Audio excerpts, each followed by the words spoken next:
Namaskar. Welcome to Katha Kahani Kavya. My name is Manisha.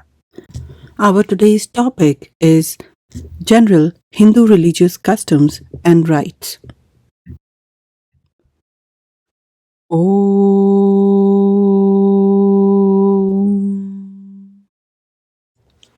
Sanatana Dharma, Part 2, Chapter 1, The Samaskâras. Every religion prescribes a number of ceremonies or rites to be performed by its followers. The use of the ceremonies, speaking generally, is 1. To help the jiva to conquer and purify his sheaths. 2. To bring to his aid superior intelligences, such as the devas and the rishis. 3. To improve the atmosphere around him and so make it easier for him to steady and concentrate his mind. To this end are used material objects, gestures, postures, and sounds, all carefully arranged to bring about the results aimed at.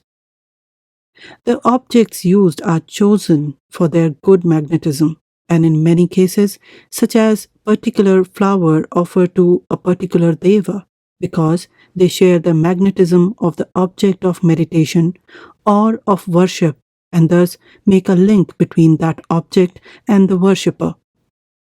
Thus, a mala, a rosary of tulsi beads, is used in the worship of Sri Krishna, one of Rudraksha in the worship of Mahadeva. Gestures and postures for the most part affect the pranas, the subdivisions of the life breath that circulates in the body. Some prevent the magnetism of the body from escaping into the surrounding atmosphere and force its currents to move in a way suitable for calm and quiet thought. Sounds are used for all the three purposes mentioned above. They give rise to vibrations, and as these vibrations are regular and even, they make the vibrations of the 𝐒𝐿𝐵 Sharira, which is very sensitive and easily affected, regular and even also. When these vibrations of the 𝐒𝐿𝐵 Sharira are made regular, the jiva is much helped in steadiness of thought and devotion.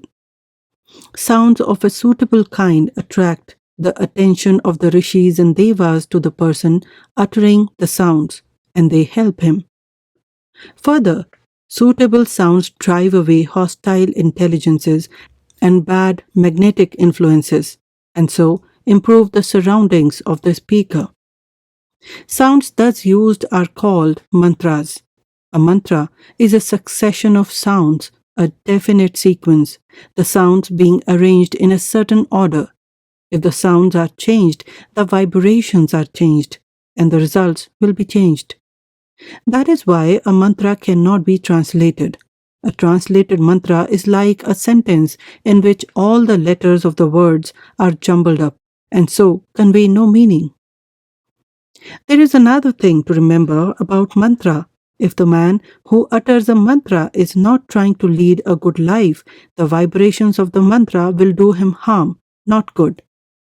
For as they work on his 𝐒𝐿𝐵 Sharira, they bring to bear on it a force antagonistic to evil desires and evil thoughts, and shake it very violently and may even wound and tear it, as his evil resolves make it vibrate in one way and the vibrations of the mantra force it into another.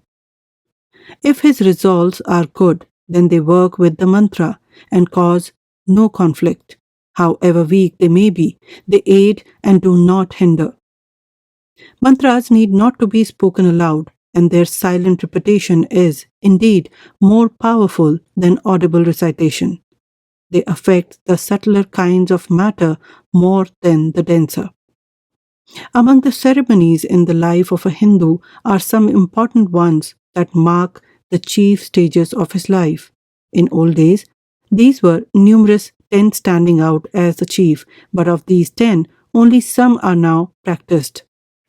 7 of the Samaskaras relate to infantile life and early childhood. Of these 7, the 6th, Annaprashan, the first feeding with solid food, is universally observed, and the seventh, Chudakarnam, the tonsure, and with it the piercing of the ears, is performed almost universally. Then comes the important eighth samskara, the Upanayana, the leading of the boy to the Guru, who gives him the sacred thread and teaches him the Gayatri. This initiation makes him a Dvija, twice born.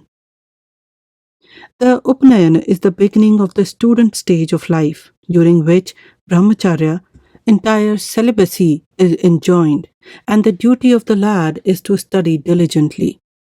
This stage is closed by the formal return home, the Samavartanam, after which he is ready to enter the second stage of life, that of the householder, the Grihastha. The 10th samskara, Vivaha, marriage, marking his entry into manhood and its responsibilities. In modern India, these wholesome rules have fallen into disuse, though the Upanayana and Vivaha samskara are maintained as ceremonies. Marriage is incongruously thrust into the midst of the student life, and the duties of manhood and boyhood are mixed up to the injury of both. May the ancient rule be speedily revived. Ekah shabdah suprayuktah 𝐻𝐸𝐴𝐿𝐿𝐾 𝐀𝐍𝐃 bhavati. One sound, well uttered, becometh as the cow of plenty in the Swarga world. Mantrohinah surato varnato va mithya prayuktuna tamarthamah.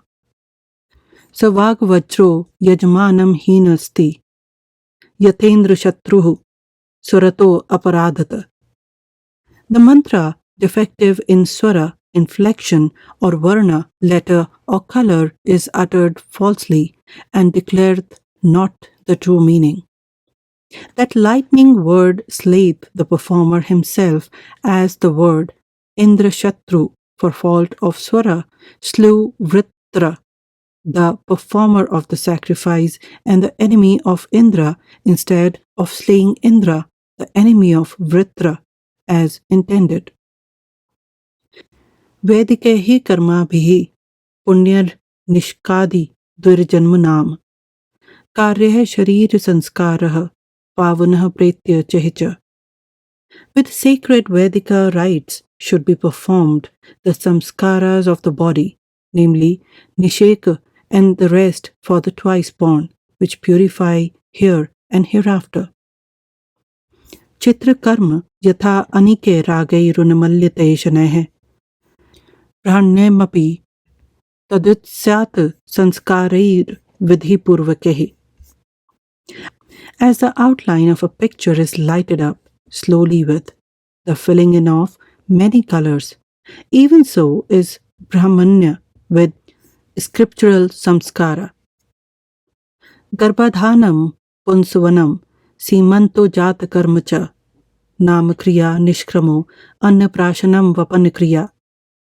कर्णवेधो व्रतादेशो वेदारंभ क्रिया विधि केशान्तः स्नानमुद्वाहो विवाहाग्नि परिग्रह त्रेताग्नि संग्रहश्चैव संस्कारः षोडश स्मृतः.